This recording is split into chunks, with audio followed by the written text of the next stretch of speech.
This is a tutorial on how to fill out your resume in Naviance. In order to receive a teacher or counselor letter of recommendation, you must have filled out your resume in Naviance. So you get to Naviance by logging in through the student backpack, click on Education Apps, click on the Naviance icon, and once you get logged in, you'll be on this page as the Family Connection page.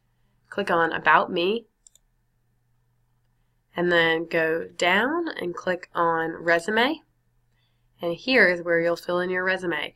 Assume that the teacher or counselor who is looking at this doesn't know anything that you've done in high school. You might ask a 9th grade teacher to write you a letter of recommendation, and they might have not seen you or known the things you were involved in since you were in 9th grade, and now you are almost a senior and you'd need to let them know those things. So you start by adding a new entry down here. You probably don't need anything in objective or summary, but if you did want to use this for an actual resume, you could fill those in. There's all different categories that you can fill in, from work experience, where you volunteered, what extracurriculars you've been involved in, and then lots of awards that you've won. You can fill things out right here, and once you filled it out, all those things, you can add it to your resume.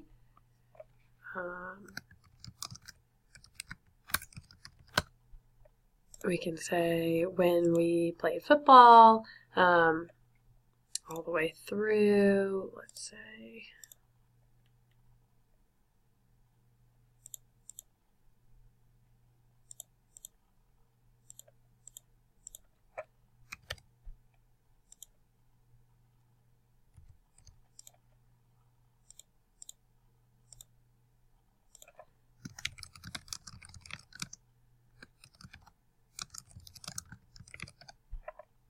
And we add it to our resume. So you'll see it pop up on here. As you add different things to your resume, they'll all show up here on your page. And then you can customize your printable resume. So you could actually print this out, bring it to a part-time job. The way you create your new print format is you give it a name. So if you wanted to print this out and hand it to a teacher, you could, let's say college recommendation, because maybe you want to print it out and save it. You can view the examples of the styles that you might want. Do you want to put your references on there or not? And then you'll check everything that you want on your resume. So if I check all of these things, they're all going to show up on my printable resume. If I want to omit this because I don't need that on there, and then you can save it, and there it is, and you can print a really nice copy of it. Again, we don't really have anything on our resume. We didn't select anything to be printed, but that's how you would do that. Once you have created your resume, then your teachers and counselors will be able to see that in Naviance and be able to write you a really great letter of recommendation based on the awards and that you've won and the things you've been involved in.